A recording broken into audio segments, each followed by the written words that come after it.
Hi, my name is Maria and welcome to my channel MH Books, and today I'm going to do my Victober wrap up. I'm filming on the same day I did the previous video, but it will probably go up a day or so after. But as it's Victober, I just thought I'd show. I'm not very good at this. I'm only colouring in with threads, but my embroidery, my Zen embroidery, I think it's called. Oh, my little Christmas, 12 days of Christmas. There's actually 16 squares. They call it 12 days of Christmas. It does have the pictures from the song and then the other extra picture in between. Just to keep up with the theme, and you notice I put my scarf more like a shawl just to keep over a theme of Victober. I'll start off with the book, which is supposed to have fulfilled all my Victober challenges, and I did fulfill my Victober challenges. Somewhere here on this lovely bed I have this as well. So one of the Victober challenges was to actually watch the adaptation, so I got it from the library and I did do it. So I did do all my Victober challenges all in one book, Jane Eyre, who fulfilled all criteria. Or I hope it did. I believe it did.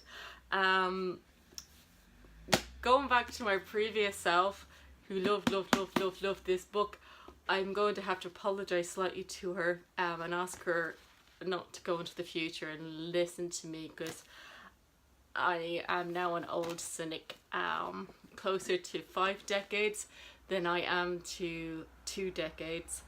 And I was like a teenager when I read this, so I would have been like 1.5 decades maybe maximum. It is a fantastic gothic novel. The descriptions of the house, the church, before the infamous wedding scene, the with the graves outside, there's something bad's gonna happen there. If you don't, sorry, just spoiled it. And also, the lustful nature of this, of the attraction between Jane Eyre and Mr. Rochester is that's what I loved about it. The overly melodramatic, but again, this is where we come. It's overly melodramatic in places, not a bad thing. I think I've just discussed that in a video, so it's not a bad thing in itself. Bit hard to suspend disbelief in that after the infamous wedding scene, to manage to have run anywhere at random to land where you're going to find the 2 things you need most in the world, which is family and money. Meanwhile, the problem the marriage is just been solved all by itself, and then just to get you back together again, there's a psychic instance.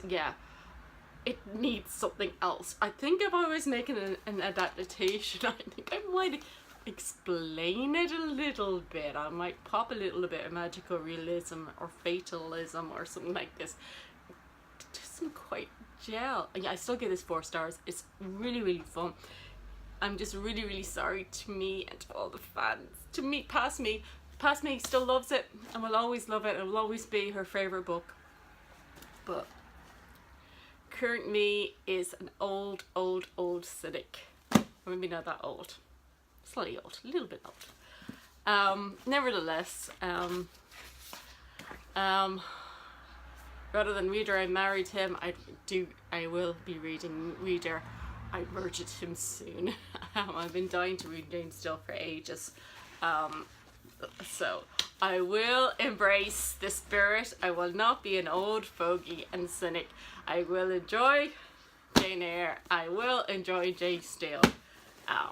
That's my promise to me.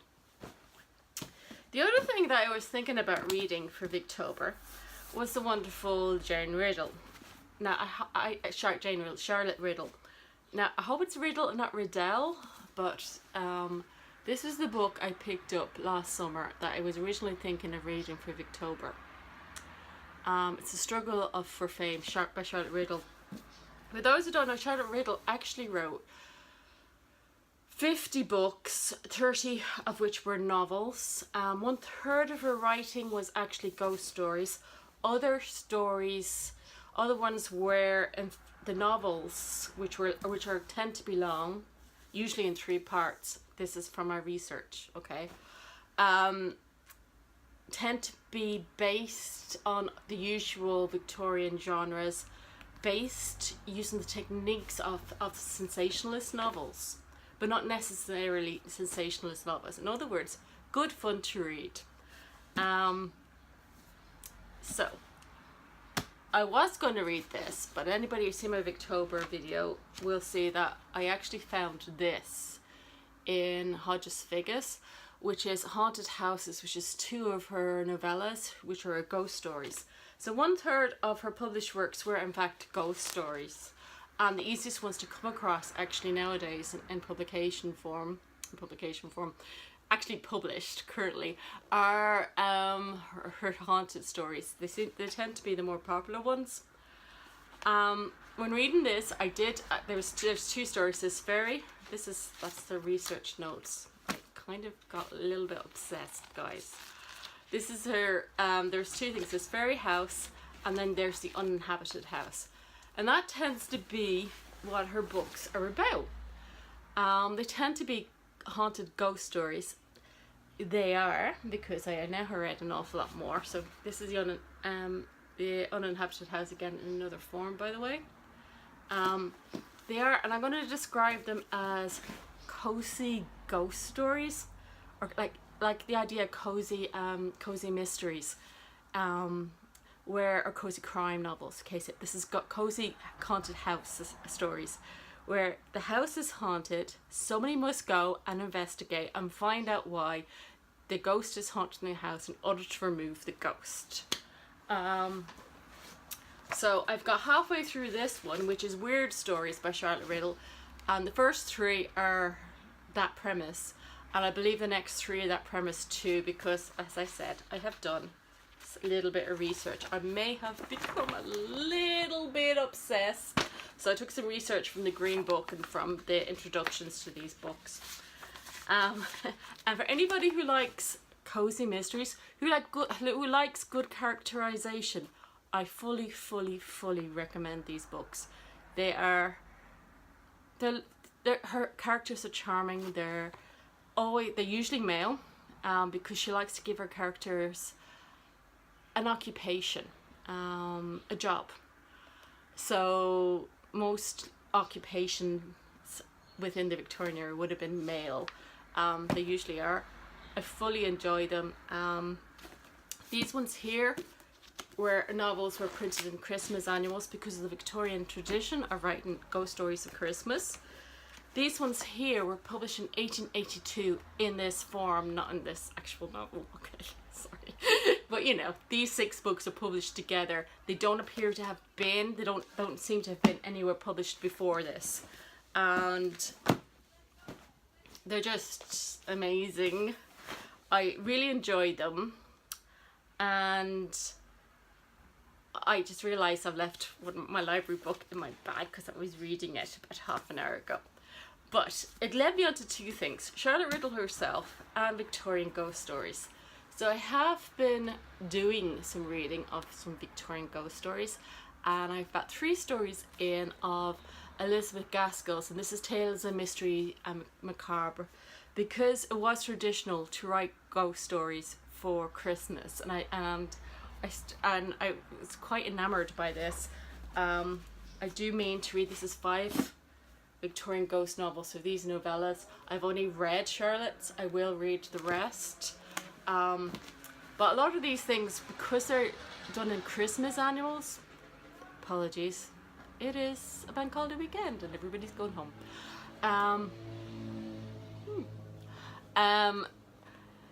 So I read Elizabeth Gaskell's. Now, Elizabeth Gaskell's, the first one I read is probably the more infamous one that's in more collections anyway that I saw, which is the Old Nurse's Story. Old Nurse's Story would be like the story I just talked about on my previous video, which is a modern book which is Darcy Coates' the Harrow Haunt, the Carrow Haunt, which is sensationalist. This scary thing happens and this scary and it builds and it builds and it builds and it builds. That's the kind of story it is. It is for that sensation, for the scary sensation. It's not particularly something I like. I do prefer people like Charlotte who go more into their characters. The other person would be the House on Haunted Hill, who wrote the House on Haunted Hill, but that kind of story. So mine is not pure horror. The other one we've seen is I've read the Squire story, which is more of a kind of a mystery, and the Poor Clare, which I would describe more as curses and fairy tales. I do, because Elizabeth had more time with the Poor Clare, she wrote it's a bit longer. It would be my preference in these stories. But I do intend to read on further. I do intend to read on further and explore what it means to have a Victorian ghost story. So as I traditionally read up to Christmas, I can read them up to Christmas. I'm still going to do my big book thing, but I will do that. Now I'm just going to stop you so I can go and get my library book, which I left in the other room. I have to climb over the bed to get here because you're on a chair and the chair's in the way. Okay, but as I was enjoying Charlotte's ghost stories, I just had a look in my library to see could I come across, any more of hers from the actual shelves. And I came across this novel, which is A Rich Husband, by the author of The Ruling Passion. I think The Ruling Passion was the last one that she published under her male pseudonym. She has 2 male pseudonyms. I'll put them down below in case you come across those books, okay? But Charlotte Riddell also publishes as, and I hope it's Riddle, not Riddell, or H. Riddle, which R.H. being her husband's initials, and she would have been called Mrs. R.H. Riddle. So I came across this one, and it's already tabbed. It's quite a chunkster. It's one of those books that they copied. I don't know, can you see that? Because I can't see when I put the book in front of my face. It's one of those books that, are just scans of the original works. So the original work was 1858. So this book is published a year after she got married. So she's about 26 when it comes out. And it's halfway through. It's a story worthy of the Brontes, or maybe so it's the ghost book's more like Wilkie Collins. This is more like a Brontë book. There's a curse on a family, on the women of her family, to always have unhappy marriages. And then one night, she describes at length this tempest, this storm, that rages across England, makes its way to Wales, where it hits a mansion house, a decaying, old, decrepit mansion house, that has somebody die and somebody be born. And the predictions of the curse are made within it. So, and it's about the curse of never being happily married, about marrying for a rich husband, marrying for money, which Charlotte didn't do really. I wonder if she'd read what she thought about this in future years, because her marriage actually wasn't terribly happy because of money issues. So that's one of those things that happened in the end. Now, it's not the fact that her husband didn't have enough money, it was more the fact that he speculated and lost all their money, and she ended up paying for his book, paying for him until the day she died. But the other thing that she has in it, she has a character. There's a lot in this. Writes for money. And Charlotte wrote for money from the beginning of her life. She had to write for money when her father died in order to support herself and her mother. And then she ends up writing for money, I presume in the future from here, because she's only been married a year, to support herself and her husband, because her husband spent all their money. And here's just a quote from it. "I will write," said the wayward heart, "for it is the only thing I have in me or on me which belongs exclusively to myself, with the joy or sorrow of which a stranger intermediateth not." And as she had spoken, so she did. Until the character does this, she's not, until she writes the joy of writing. I don't believe she's very happy, and I've just gotten that bit, so I'm assuming what happens next. Because of this book, I'm absolutely adoring it. You know, it has all the gothic bits that you'd want from a lovely sensationalist Victorian novel. And so far, the plot is pleasing me. I'm sorry, Jane Eyre, I'm sorry. To such an extent that it's really hard. So I do have this book still to read. It's really hard to get her full-length novels, okay?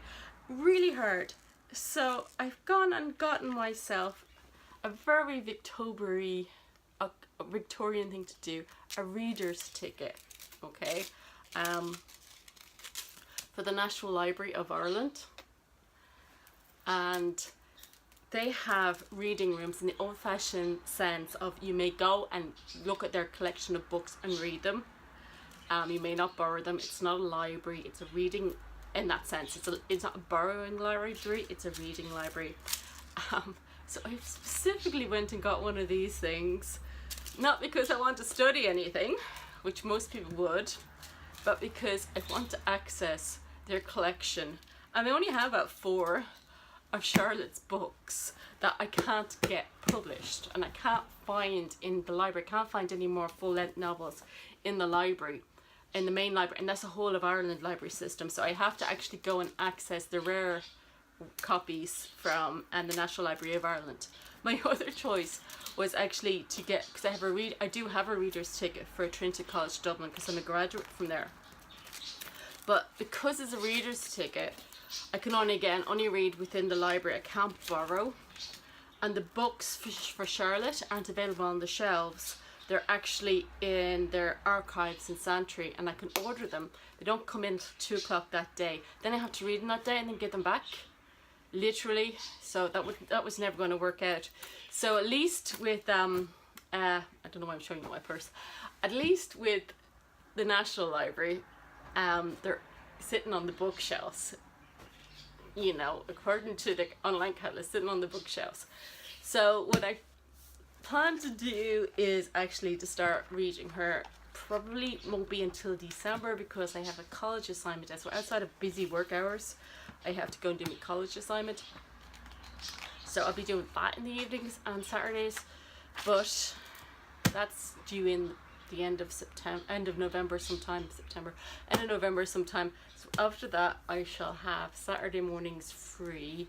So maybe we'll do something very Victorian and go and read in the library. So that is my catch up for Victober. I'm really looking forward to seeing how other people got on and what books I will be becoming obsessed with next. This will probably go up a couple of days after filming, and I will be busy, as I said, with my assignment, as well as some live stuff, as well as being particularly busy in work because it's the busy season. But I hope to see you all soon, and I will be watching and commenting on you all. So until next time, I hope you enjoy and what you're reading. Bye now.